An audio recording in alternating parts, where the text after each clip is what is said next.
Do you think this guy really did all the crazy things he says he did, or is he just a liar?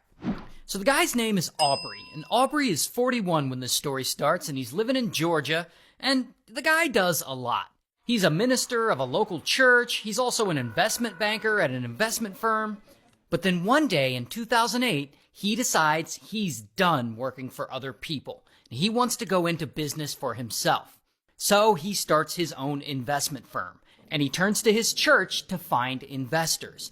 And so he approaches fellow church members and close friends and just other people he knows, and he gives sermons and seminars in church about being a smart Christian investor.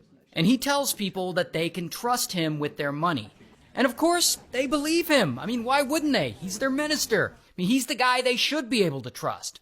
So they start handing over their money. Some even invest their retirement funds. And before long, $37 million is flowing into Aubrey's firm. But pretty quickly, it all starts to go wrong. Because he starts gambling with their investments. Basically, he's day trading with it in some high-risk securities. And he pours huge amounts of their money into this, and he keeps making bigger and bigger bets. And instead of growing the investments, he starts losing their money, like by the millions. And so soon he realizes he's about to be in serious trouble. And so Aubrey decides to hide his losses. And he begins falsifying records to cover up the transactions, and he makes it look like his firm is making incredible returns. And this lie works. It works so well that he's able to raise even more money from investors, around $14 million. And he uses it to buy controlling shares of a local bank. Then he takes $21 million from that bank and he uses it to pay back his previous investors and also to gamble in the stock market. And of course, he loses all that too. So by 2012, Aubrey has lost $70 million. And as you can see, this whole thing has become just one big Ponzi scheme. So he needs even more money to keep it all going. But by this point, his clients are requesting payouts that he doesn't have, and he's finding it difficult to get new funds to pay them back. And he knows it's only a matter of time before he gets exposed. Now, Aubrey, he could, do the right thing and confess and turn himself in and take responsibility for his actions. But nah, what fun would that be? Instead, he comes up with a wild plan. He's gonna make himself disappear by faking his own death. That way, he won't have to face any consequences. So he gets to work on this plan.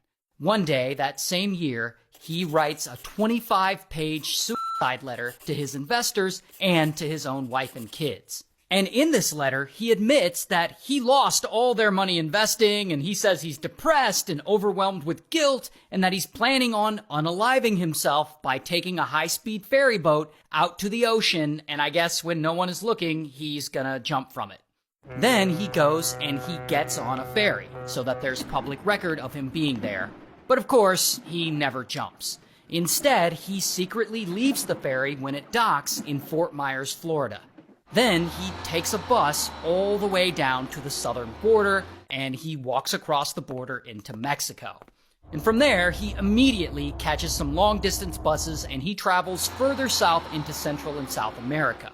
And there, he lives off the grid as a fugitive. He changes his name, he grows his hair out and his beard a little, he gets work as a migrant agricultural laborer, so he works on a lot of local farms down there.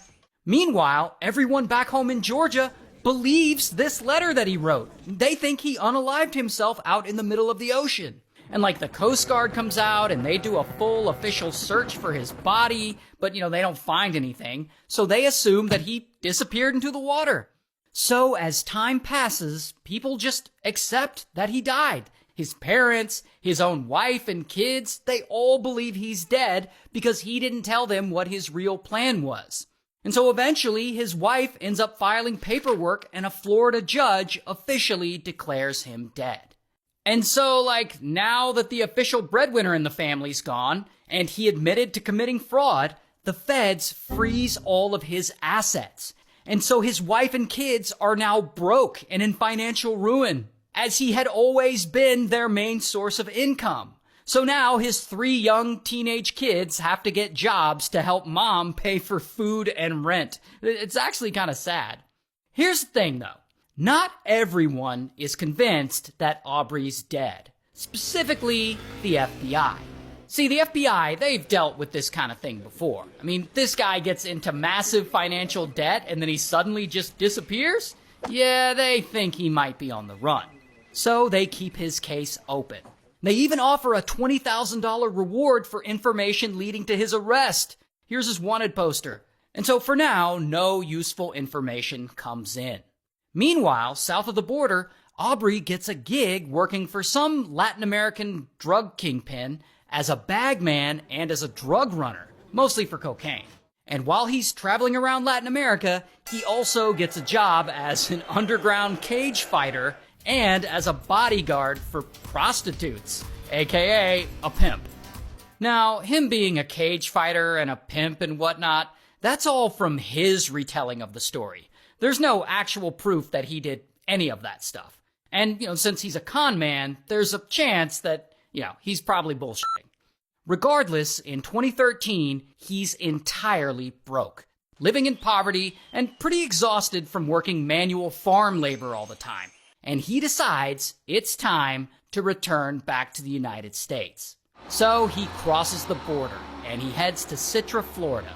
And there he rents a trailer home in a somewhat secluded area. And in that trailer home, he sets up a 225 plant indoor marijuana grow house. And he starts growing a bunch of Zaza. And he sells it in bulk and he starts making a bit of money to pay his bills and his rent and stuff. And he's living pretty comfortably now. So it's starting to look like Aubrey may have actually gotten away with ripping off millions of dollars and faking his own death. Until it becomes time to renew the tags on his truck. So at this point, Aubrey, he has this truck that he uses to get around. And the truck is actually registered, not in Florida, but in the state of Georgia.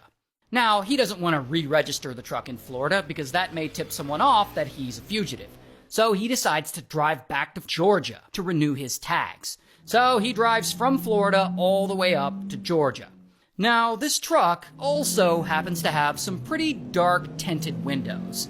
And while he's in Georgia, a cop notices the dark tinted windows and he pulls Aubrey over. And this officer, he can tell that this guy, Aubrey, he's extremely nervous about this routine traffic stop.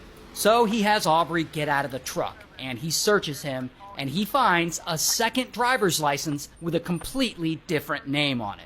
So now the cop has no idea who this guy really is, and so, bam, he arrests Aubrey. Here's his mugshot. And once they get him down to the jailhouse, I guess he's tired of living this crazy double life because pretty quickly he confesses to everything he's done, even though the police hadn't figured it out yet. And so eventually Aubrey gets convicted of fraud, but he takes a plea deal and he gets sentenced to 30 years in prison.